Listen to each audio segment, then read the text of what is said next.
ఇంతకుముందే చెప్పినట్టున్నాం కదా, పిల్లకాలువలన్నీ సముద్రంలో చేరాల్సిందే అని. కలుపుతారా? కలపండి, కలపండి. Most welcome.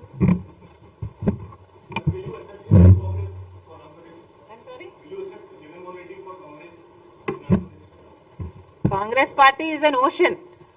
There are so many people in this ocean. Why not?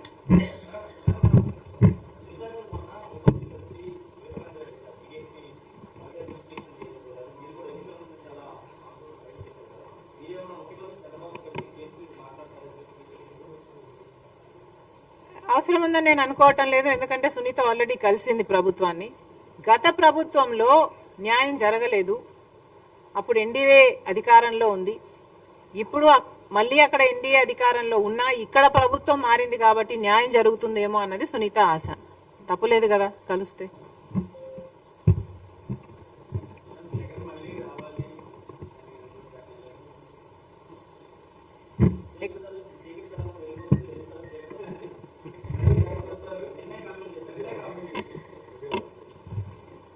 ఎందుకు రావాలి? మళ్ళీ 10 లక్షల కోట్లు అప్పు చేయడానికి రావాలా? ఎందుకు రావాలి?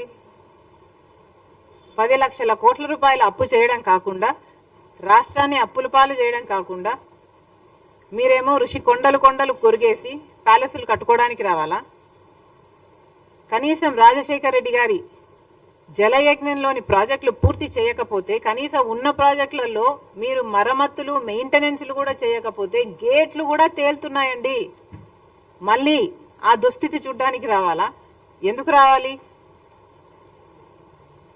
రాజశేఖర్ రెడ్డి గారు ఎంతగానో వ్యతిరేకించిన బీజేపీ పార్టీతో మీరు అక్రమ సంబంధం పెట్టుకొని, ఆఖరికి మన అన్ని విభజన హామీలతో సహా, పోలవరంతో సహా, కడప స్టీల్ ఫ్యాక్టరీతో సహా మన విభజన హామీలు మొత్తం, ప్రత్యేక హోదా అన్ని తాకట్టు పెట్టడానికి మళ్ళీ మీరు రావాలా? దేనికి రావాలి? పూర్తి మద్యపాన నిషేధం అని చెప్పి మోసం చేయడానికి మళ్ళీ రావాలా? 3,000 కోట్లతో రైతులకి ధర స్థిరీకరణ నిధి అన్నారు ప్రతి సంవత్సరం. 4,000 కోట్లతో పంట నష్టపరిహారానికి పక్కన పెడతాను ప్రతి సంవత్సరం అన్నారు. ఇలా ఎన్ని మాటలు చెప్పి మళ్ళీ మోసం చేయడానికి రావాలి? రాడు. జగన్మోహన్ రెడ్డి గారు ఇక అధికారంలోకి రాడు, వైసీపీకి అధికారంలోకి రాదు. ఎందుకంటే ఒకసారి ప్రజలు అవకాశం ఇచ్చి చూశారు. దేవుడు బంగారు పల్లెంలో అన్ని పెట్టి ఇస్తే అవకాశాన్ని ఎలా దుర్వినియోగం చేశారో ప్రజలు చూశారు. ఈరోజు వైసీపీ పార్టీ క్రెడిబిలిటీ కోల్పోయిన పార్టీ కాబట్టి వాళ్ళు మళ్ళీ అధికారంలోకి వస్తారని మేము అనుకోవటం లేదు.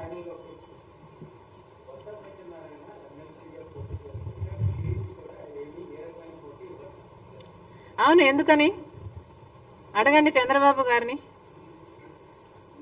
ఇంత గొప్ప విజయం తర్వాత చంద్రబాబు గారు ఏమన్నా, ఐ డోంట్ నో, ఇంకో పక్కేమో వీళ్ళు ఏకగ్రీవంగా గెలిచారు, పండగలు చేసుకుంటున్నారా? చేసుకొనివ్వండి. 151 నుంచి 140కి వచ్చారు. 11కి వచ్చారు. అంటే 140 కోల్పోయారు. ఇక్కడ ఒక ఎమ్మెల్సీ గెలిచారు. చేసుకొనివ్వండి, పండగలు చేసుకొనివ్వండి. ఇదే బొత్స గారు రాజశేఖర రెడ్డి గారిని అవమానించారు, విజయమ్మ గారిని అసెంబ్లీలో కంటతడ పెట్టించారు. ఇలాంటి వాడు ఎమ్మెల్సీ అయ్యాడని పండగలు చేసుకుంటున్నారా? చేసుకొనివ్వండి, వాళ్ళ విజ్ఞతకే వదిలేద్దాం.